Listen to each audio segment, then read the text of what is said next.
Hai korang, Assalamualaikum. Saya Ain Faizal. Welcome back to my channel. Okey, hari ni saya nak buat bingka roti.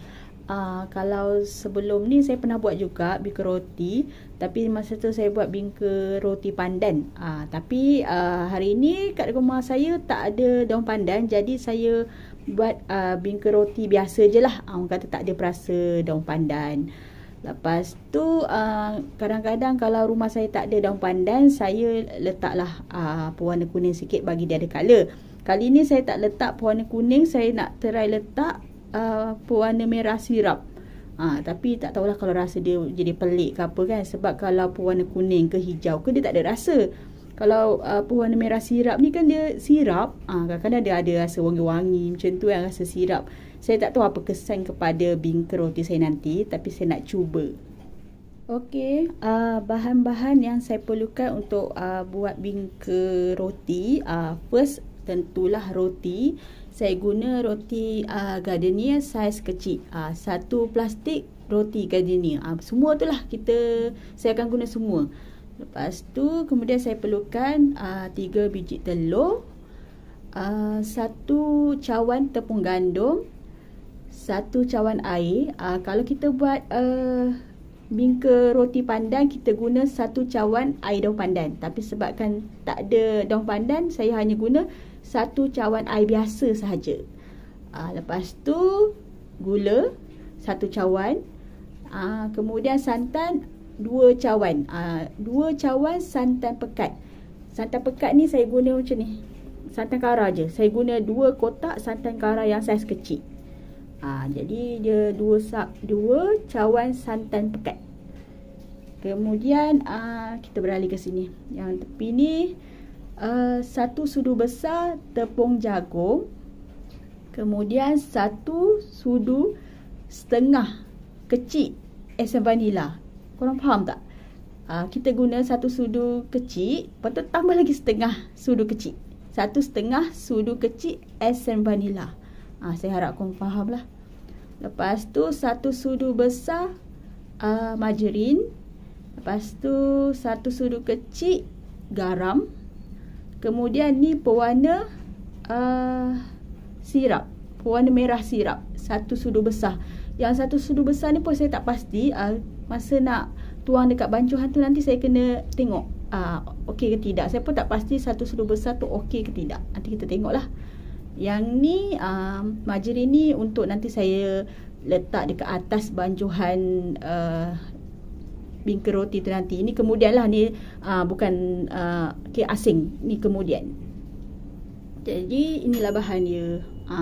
Itu sebenarnya saya, kalau korang dengar tadi bunyi tu, saya panaskan saya punya oven. Semua sukatan ni saya guna sukatan cawan macam ni. Semua bahan yang ada dekat atas meja ni, tak termasuk roti lah, semua ni santan, gula, air, tepung gandum, telur, tepung jagung, esen vanila, pelantah ataupun margarin, garam dan pewarna ni saya akan blend semuanya. Lepas tu saya akan masukkan ke dalam mangkuk besar ni lah. Mangkuk besar ni nanti sebelum tu saya akan potong roti dulu. Okey, ambil roti ni, lepas tu kita potong macam ni, dadu-dadu macam ni. Cantik tak pisau saya? Tiba-tiba pula. Yang potongan roti ni terpulang, nak besar, nak kecil, ataupun nak koyak-koyak je pun boleh, tak ada hal, tak ada masalah. Tapi saya tak adalah tunjuk cara saya memotong, sebab saya malas nak pakai baju lengan panjang, saya malas nak pakai tudung. Jadi saya skip je, potong macam ni lah. Nak koyak-koyak je pun boleh, tak ada masalah. Ni contoh. Okey, inilah dia hasil roti potongan saya. Ni lagi sebahagian. Korang potonglah macam mana pun korang nak potong. Ikut suka korang, tak payah nak stres fikir macam mana nak potong. Tak payah. Korang nak koyak ke apa ke, terpulang, tak ada masalah. Jadi roti ni semua ni kita akan masukkan ke dalam bekas besar ni.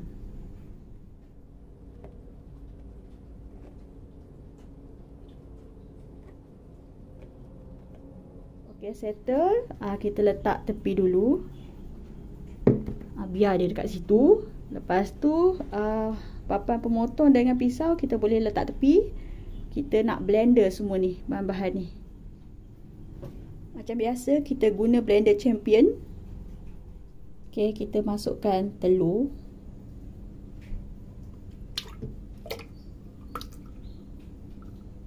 Kemudian kita masukkan gula.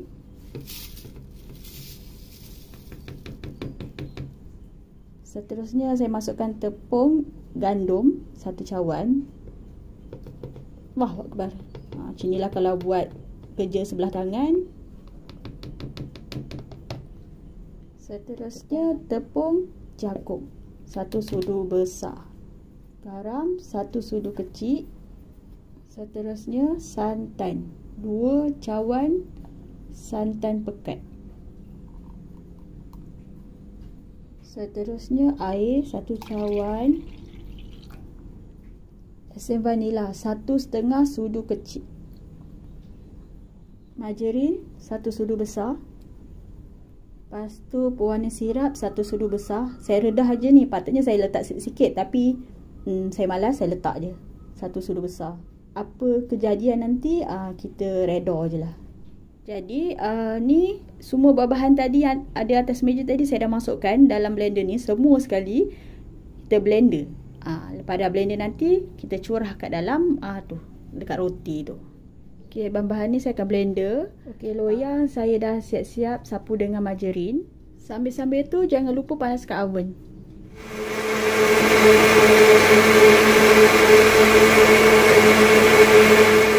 Okey, ni dah siap blend.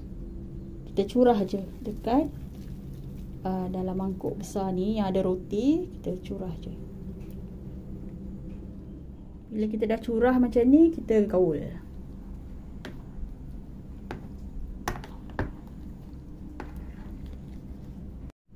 Kemudian kita gaul, bagi dia rata.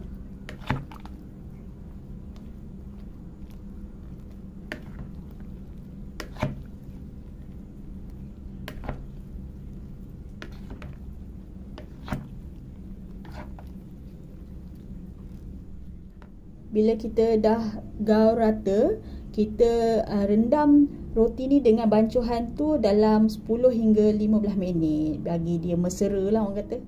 Okey, selepas dalam orang kata lebih kurang 10 hingga 15 minit kita rendam benda ni. Jadi bolehlah kita alih bancuhan ni ke loyang. Curah je, tak ada masalah. Lepas tu korang ratakan lah. Sebenarnya susah sebab saya buat sebelah tangan. Jadi kena banyak skip-skip. Bila korang dah masukkan semua bancuhan tadi dalam loyang ni, korang ratakan, lepas tu tekan-tekan sikit bagi dia orang kata padat. Macam ni je, simple. Blend semua bahan, lepas tu masuk dekat roti, gaul-gaul-gaul, rendam sekejap, lepas tu curah dalam loyang. Tu je lah. Lepas tu ni ada margarin. Yang ni saya akan ambil sikit-sikit letak dekat atas permukaan bancuhan ni. Letak macam tu.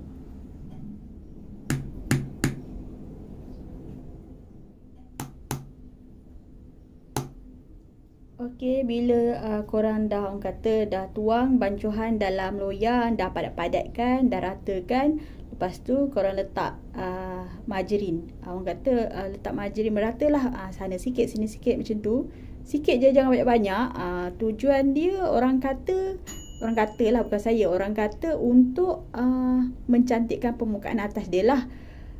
Tapi jangan berlebihan sangat sebab nanti kita punya bingka tu akan terlebih lembap. Bila terlebih lembap tu tak elok jugalah, dan akan berisiko untuk masin. Kalau dari segi rupa tu saya rasa macam saya tak berapa suka warna pink macam ni. Saya lebih suka kalau dia warna hijau pandan ataupun warna asli dia lah. Saya tak berapa minat warna macam ni. Orang kata tak menyelerakan di mata saya. Okey, ni kita bolehlah bakar. Bakar ni korang jangan tanya saya macam mana suhu dia. Ikut kesesuaian oven masing-masing. Dalam suhu dia 180 hingga 200. Lepas tu tu je lah.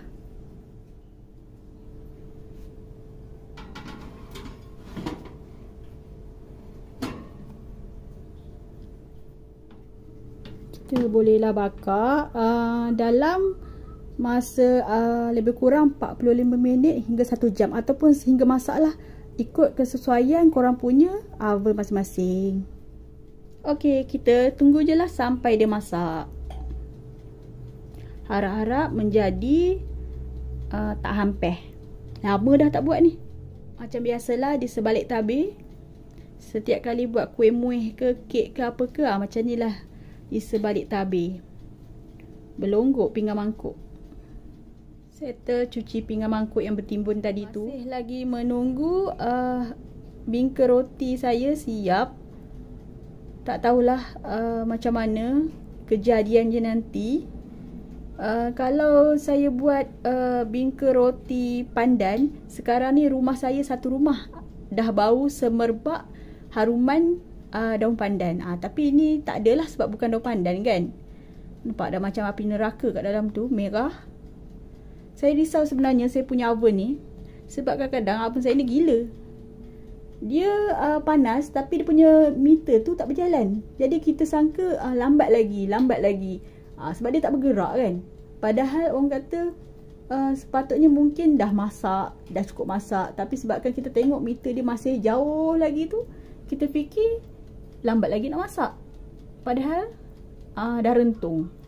Itulah orang kata tak boleh percaya sangat dengan saya punya oven ni. Dia dah gila. Korang nampak tak? Belah belakang tu dia naik tinggi. Belah depan dia rendah aja. Saya punya oven ni ada masalah sikit. Saya tak tahu. Mungkin dia punya kepanasan macam mana tak tahu. Lebih kepada belakang ke apa ke saya pun tak pasti. Jadi kalau saya bakar apa-apa, kuih ke, kek ke apa ke, bila separuh jalan tu kan, saya terpaksa pusing kedudukan loyang tu. Yang depan saya letak belakang, yang belakang saya pusingkan ke depan. Supaya dia masak, orang kata rata. Ni saya dah pusingkan yang belakang ke depan, yang depan ke belakang. Sebab nampak, dia naik belakang je, dia naik tinggi macam tu. Jangan pelik pula kenapa dia naik tinggi macam tu. Sebab sebenarnya loyang saya kecil. Sebab tu dia membuat keluar. Allah. Kita tunggulah sampai masak.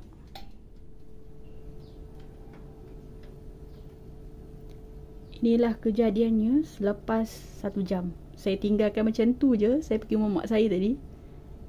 Dah boleh keluarkan lah. Nampaknya hujung sana rentung. Sebab saya tak jaga. Tadi lepas saya masuk dalam oven, lepas tu saya terus pergi rumah mak saya. Saya kemari rumah mak saya. Saya tinggalkan macam tu je. Nampak tak hujung sana? Rentung. Bahagian atas je lah. Bahagian dalam saya tak pasti. Kalau tengok daripada tepi-tepi ni tak adalah rentung. Nanti bila dah sejuk saya potong, baru kita boleh tahu apa orang kata kejadian dia. Dia punya rasa, dia punya orang kata hangit ke tidak bahagian bawah ke apa kan. Nanti kemudian saya tunjuk lah. Okey korang, inilah hasil dia bingka roti saya. Walaupun tadi kita tengok dia hangit dekat bahagian atas, tapi bahagian dalam dia alhamdulillah dia tak ada hangit ke apa ke. Okey je, nampak? Yang bawah dia pun okey je. Yang putih-putih yang korang nampak tu, itu roti. Lepas tu macam yang gelap-gelap sikit, itu adalah kulit roti. Kalau yang hangit tu sebab terlebih masak. Sebab tadi saya pergi mamak saya tinggalkan je oven tu. Orang kata bekerja dengan sendirinya. Inilah hasil dia. Bolehlah nak buat-buat makan. Warna pink. Rasa dia saya dah rasa okey je. Tapi kalau yang tak berapa makan masin tu, bahagian atas yang orang kata margarin yang saya letak bahagian atas tu letak sikit-sikit je. Jangan banyak-banyak pula, nanti dia bertambah masin. Sebab dalam bancuhan tu pun ada pelantar, ada garam kan. Nanti dia masin pula. Jadi berhati-hati. Okey korang, setakat ni dulu video saya untuk kali ni. Kita jumpa lagi dalam video-video saya yang seterusnya. Assalamualaikum.